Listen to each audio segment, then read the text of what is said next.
하나님 말씀 보시겠습니다. 하나님 말씀은 로마서 8장 31절에서 39절까지 말씀입니다.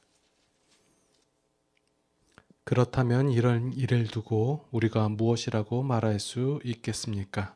하나님이 우리 편이시면 누가 우리를 대적하겠습니까? 자기 아들을 아끼지 않으시고 우리 모두를 위하여 내주신 분이 어찌 그 아들과 함께 모든 것을 우리에게 선물로 거저주지 않으시겠습니까? 하나님께서 택하신 사람들을 누가 감히 고발하겠습니까? 의롭다 하시는 분이 하나님이신데 누가 감히 그들을 정죄하겠습니까? 그리스도 예수는 죽으셨지만 오히려 살아나셔서 하나님의 오른쪽에 계시며 우리를 위하여 대신 간구하여 주십니다. 누가 우리를 그리스도의 사랑에서 끊을 수 있겠습니까? 환난입니까? 곤고입니까?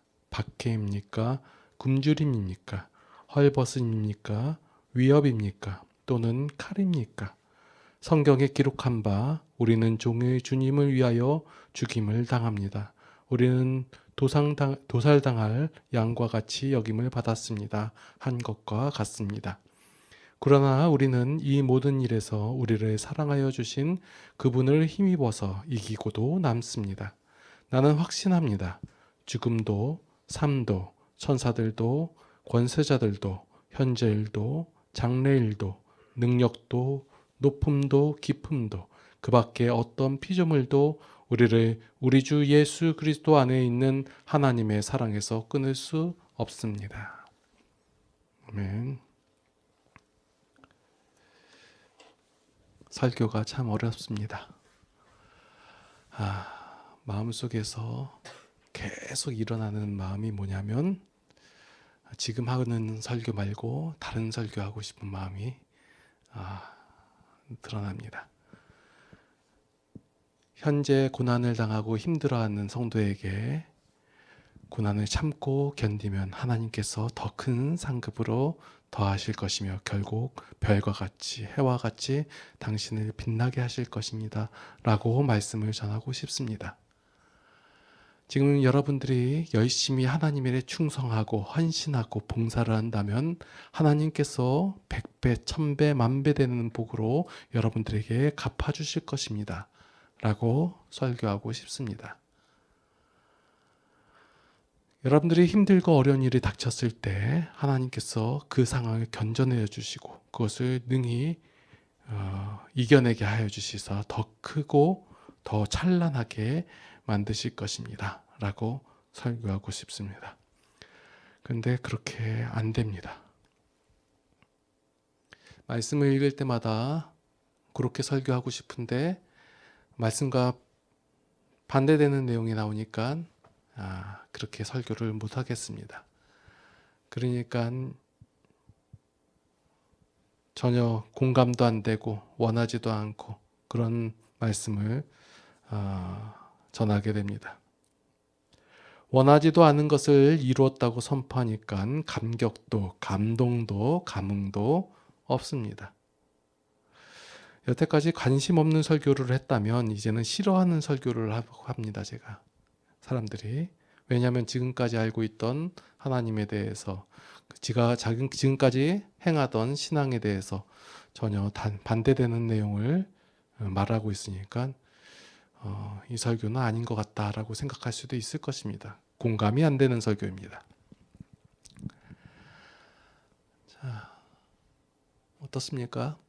제가 지금 거의 한 3주에 걸려서 이제 고난에 대해서 그 영광에 대해서 말씀을 드리고 있는데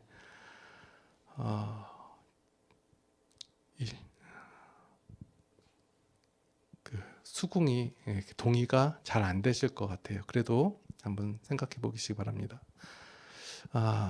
저는 내가 헌신하고 충성하고 열심히 하면 하나님께서 영광스럽게 아니면 큰 상급으로 주신다라는 개념 속에서 삶을 살아갔습니다. 그래서 그렇게 해놨는데 말씀 보니까 하나님께서 내가 원하시지도 아니면 내가 행하지도 않았을 때 먼저 나를 구원하시고 그 구원이 가장 크다는 사실을 알게 되었을 때 그 외에 다른 것이 없다라는 사실을 알게 되었을 때 내가 충성하고 헌신했을 때, 내가 고생했을 때, 내가 그 고난을 이겨냈을 때 하나님께서 큰 영광으로 주신다는 말씀이 실감으로 와닿지가 않습니다. 그런데 마음속에서 원하는 것은 내가 주를 위하여 헌신하고 고난을 감당해내고 내 힘듦을 이겨냈을 때 하나님께서 나에게 더 큰 복으로 주시지 않을까라는 마음이 또 간절해집니다. 그런데 이제 말씀을 통해서 여러분들 어느 쪽 말이 맞는지를 한번 구분해 가시고 무엇이 우선시 되는지 한번 생각해 보시기 바랍니다. 자, 오늘 말씀은 무엇이라고 시작하냐면, 그 개역 개정판에 보면 그런즉하고 시작합니다. 자, 이 그런즉이라는 단어는 앞에 있는 내용에 대해서, 앞에 열거한 내용에 대해서 어떤 결과를 말할 때 이 그런즉이라는 단어를 사용합니다. 우리가 영광을 얻는 것, 영화롭게 된 것은 바로 하나님께서 행하신 일이라는 것의 결과이기 때문에 다른 얘기를 하지 말라는 것입니다.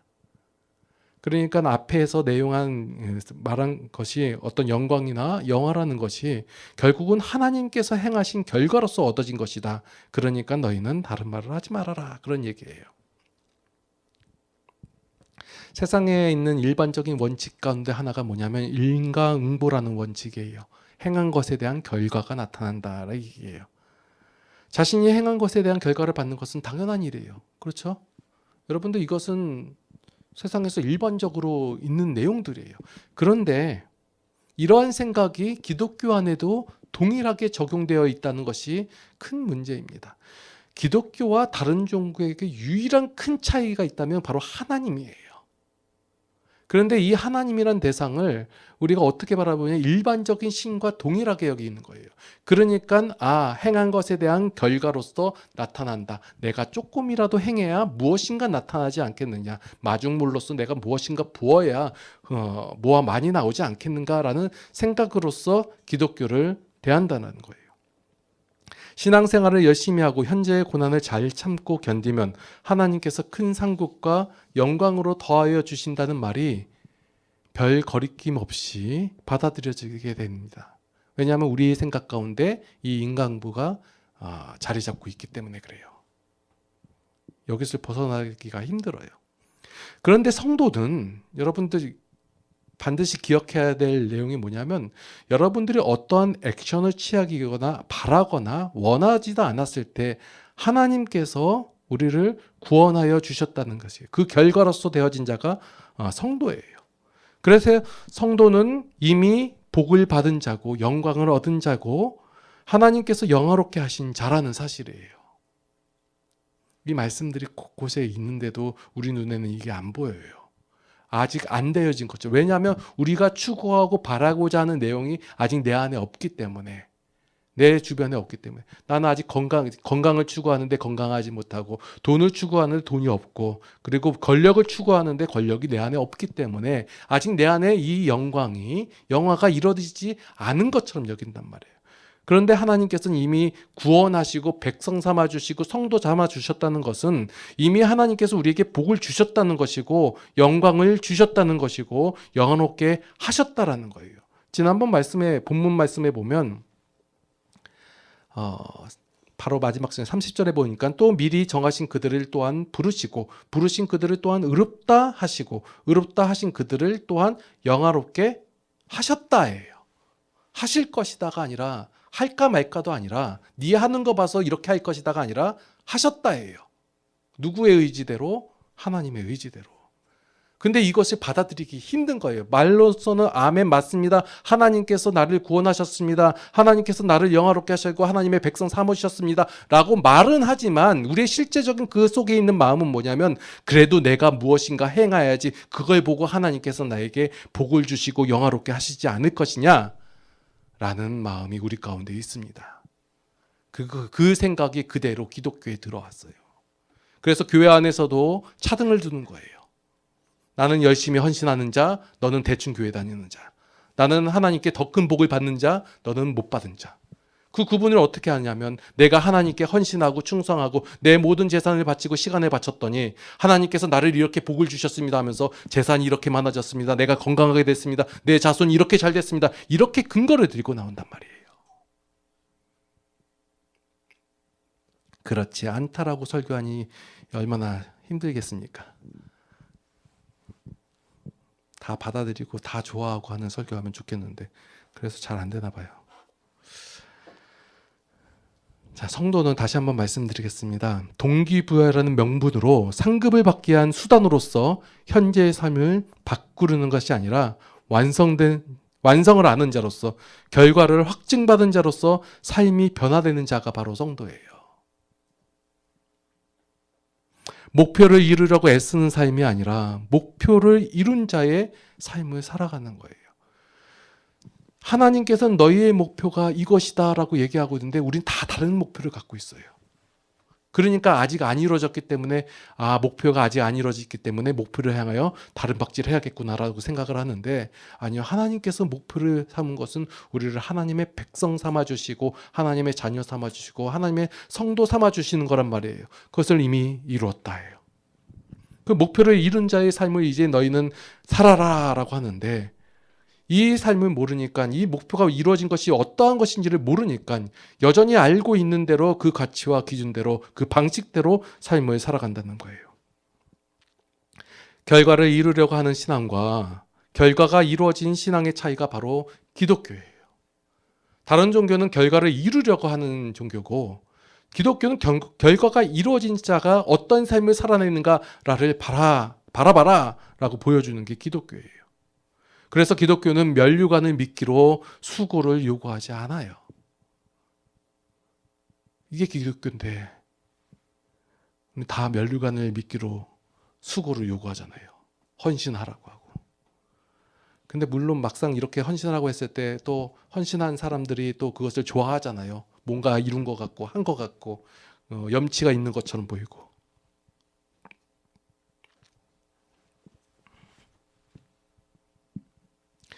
자, 오늘 본문의 내용이 바로 이런 앞에서 말씀드린 이런 내용에 뒷받침되는 말씀들이에요. 자, 누가 우리를 대적하리요?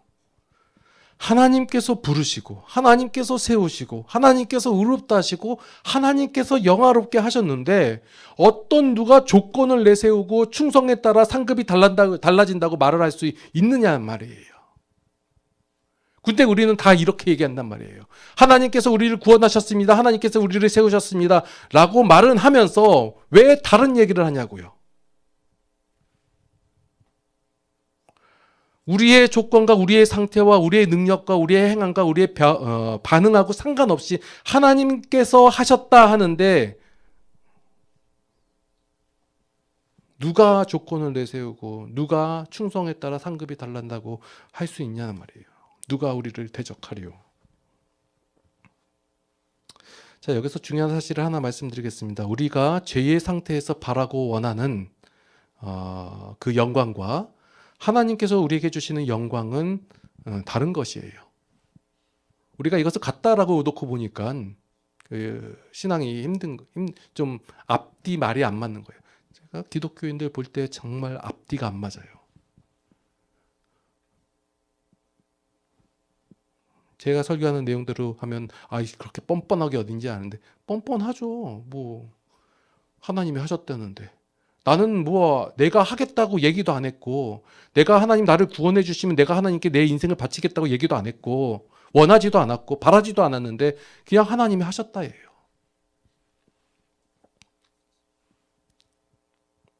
제가 지난번에 이제 해의 영광, 별의 영광 말씀을 드렸잖아요. 그게 어디 나오냐면 고린도전서 15장인가? 거기에 나오는 말씀이거든요. 그게 고린도전서 15장 하면 무슨 장이에요? 부활장이잖아요. 그죠? 하나님께서 우리를 하나님께서 부활 자녀 삼아 주신 그 내용 속에서 나온 내용이 해의 영광, 별의 영광이거든요. 이거는 우리가 흔히 이 말씀을 어떻게 받아들였냐면 자, 그래 봐. 달이 받는 영광, 해가 받는 영광, 별이 받는 영광, 별들이 받는 영광이 다 다르다고 했잖아. 그러니까 차등이 있다 이렇게 받아들인다는 거예요. 너는 충성, 헌신, 열심히 봉사했으니까 하나님께 너의 인생을 다 바쳤으니까 너에게는 해의 영광이 주어질 거야. 너는 그래도 조금 했으니까 그래도 별의 영광이 있고 기도 많이 했지? 별의 영광 이런 게 있을 거야. 라고 차등을 두는 말씀으로 이해한단 말이야. 아니요. 차등의 얘기가 아니라 이거 말씀을 다시 한번 자세히 한번 읽어보세요. 이거는 하나님께서 주신 영광이라는 것, 그 행한 결과에 따라 준 것이 아니다라는 내용이에요. 자, 예를 들어 보겠습니다. 어떤 사람이 평생 목회자의 삶을 살았어요. 아니면 선교자의 사의 삶을 살았어요. 정말 제가 선교사님들 얘기 들어보고 그러면 정말 인생을 다 바쳤어요. 정말 봐도 모든 고생은 다 하시고 그 자신의 그 어떤 사리 사역은 채우지 않고 정말 하나님만 바라보고 하나님께 모든 것을 내어드리고 헌신하셨어요. 자, 그러면 이런 분하고 팽팽 놀고 그 교회도 대충 댕기고 뭐 헌신이라고는 아예 안 하고 이런 사람이 여러분들 동일한 영광을 받는다고 하면 어때요? 억울하다는 생각이 들어요? 아니면 좀 안도의 표정이 나오나요? 안도의 표정이 나오시는 분은 나는 뺑뺑 놀던 사람들이고, 억울하다고 생각되시는 분은 그래도 내가 하나님께 헌신한 사람인데라고 생각할 수 있어요. 그런데 이게 바로 보상의 원리에 의한 신앙생활이기 때문에 억울하다 아니면 안도가 된다 이렇게 생각이 되는 거예요. 결과에 의한 신앙이어야 돼요. 하나님의 행하심에 대한 결과로서 나타나는 신앙이어야 되는 거예요. 왜 그렇게 헌신할 수 있었던 것이 영광을 받은 것이라고 생각되지 않으세요? 헌신하고 하나님께 모든 것을 내어놓고 그것을 하는 행 자체가 내가 하나님께로부터 영광을 입었고 하나님께로부터 사랑을 입었기에 나타나는 현상, 결과로서 나타나는 현상이라고 생각되어지지 않나요? 그렇기 때문에 억울하지도 아니면 섭섭하지도 않은 거예요. 자만할 수도 없는 것이고.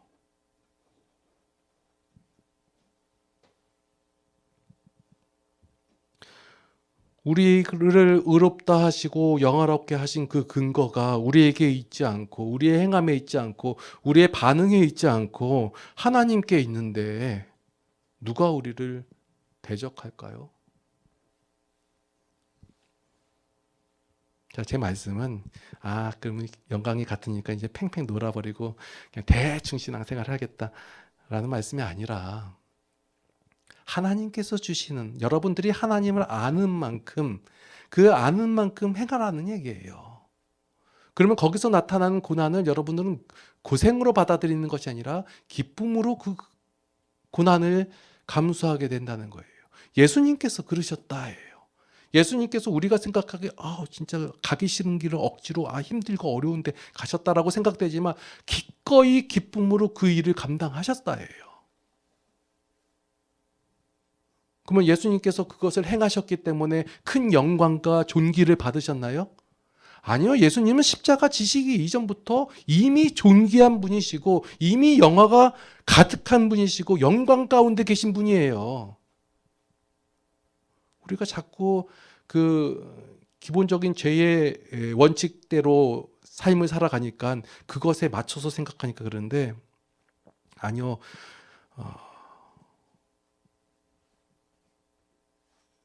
하나님께서 먼저 택하여 주시고 만들어 주시고 이끌어 주시고 완성시켜 놓으시고 우리가 이제 그 하나님의 행하심을 바라봤을 때 알아갔을 때 그것이 인정되어졌을 때 아멘의 삶이 되었을 때 그럴 때 그가 행하는 삶이 예수님과 같은 삶이고 우리 신앙의 선조가 살았던 삶과 같아진다 그 얘기예요. 물론 거기까지 가기가 좀 시간 걸리고 그러는데 저희가 말씀드리는 것은 여러분들이 혹 제 가운데 거하고 그렇게 삶을 살아도 물론 고생은 하시겠지만 그 결과로 인해서 죄는 반드시 그 결과 끌고 온다고 했죠. 고생은 하시겠지만 하나님께서는 변함없이 여러분들을 사랑하시고 이끄시고 위로하신다는 사실을 기억하시라는 것과 또한 여러분들이 올바르게 하나님 앞에 헌신하고 정말 잘 살고 있어요. 거기에서 나타나는 고난을 힘들어하지 마시고 또한 기쁨 가운데 살아가시라는 말씀을 드리는 거예요. 자, 오늘 말씀 가운데 보면 핵심적인 말씀 나오죠. 누가 우리를 그리스도의 사랑에서 끊으리요 이거예요. 이 말씀은 어떤 성도의 삶 속에서 공고나 핍박이나 위험이 닥쳤을 때 자신이 예수님의 사랑으로부터 안 끊어지게 신앙을 꼭 붙들어 매야 한다는 말이 아니에요. 그리스도의 사랑은 무한하시다예요. 무한하셔서 그 사랑에서 우리를 어느 누구도 끊을 수 없다라는 거예요. 이 무한하신 사랑은 우리의 행동과 우리의 반응과 우리의 자세하고 상관없이 주어지는 사랑이 이 무한하신 사랑이에요. 그래서 이 사랑에서 누구도 우리를 끊을 수 없으니 안심하라, 그 얘기예요. 그래서 성도는 자기 믿음의 확실성을 믿는 것이 아니라, 이 말이 뭐예요? 내가 믿어야지, 내가 확신이 생겨야지, 나의 모습에 대해서, 내 반응에 대해서, 나의 생각에 의해서 변화되는 것이 아니다예요. 그러니까 이 자기의 믿음의 확신성을 믿는 것이 아니라 하나님의 사랑의 확실성을 알고 있는 자들이 이 신앙인 성도들이에요. 그래서 여러분들이 어떤 교회 안에서 헌신을 하기 이전에, 여러분들이 어떤 행함을 하기 이전에 말씀을 가까이 하라예요. 말씀 가운데 행하신 하나님을 알으라예요.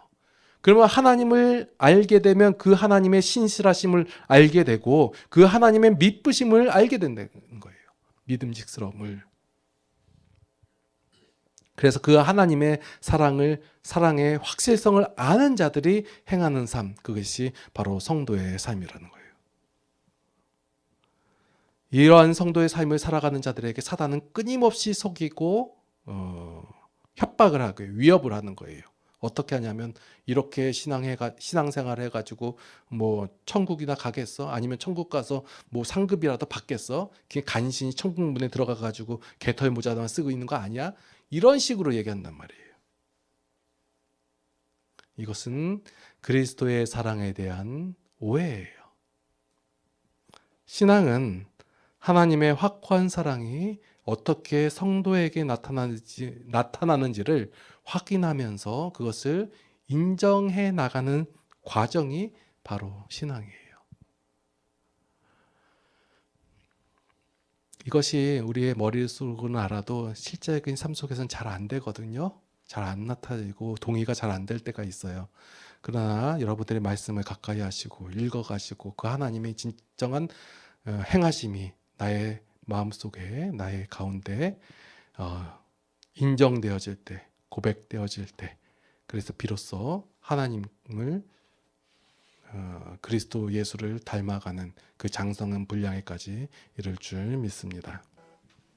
기도하시겠습니다. 하나님, 우리가 아직 하나님을 잘 알지 못합니다. 여전히 죄의 가치와 기준과 원리로 삶을 살아갑니다. 이러한 저희들을 불쌍히 여겨 주시옵소서, 긍휼히 여겨 주시옵소서. 하나님을 좀 더 자세히 알아가게 하여 주시옵고 우리에게 행하신, 우리에게 역사하신 그 하나님의 일들을 바라보고 그 하나님을 찬양하고 인정하는 우리 모든 성도들이 되게 하여 주시옵소서. 이제는 우리 주 예수 그리스도의 무한하신 은혜와 하나님 아버지의 극진하신 사랑하심과 성령님의 감화, 감동, 교통, 인도, 보호, 역사하심이 이제 날마다의 삶 속에서 하나님을 인정하고 하나님을 고백하고 하나님을 찬양하고 그래서 신앙의 삶을 살아가기를 원하는 모든 성도들 머리 위에 이제로부터 영원토록 함께 하시옵기를 간절히 축원합나이다. 아멘.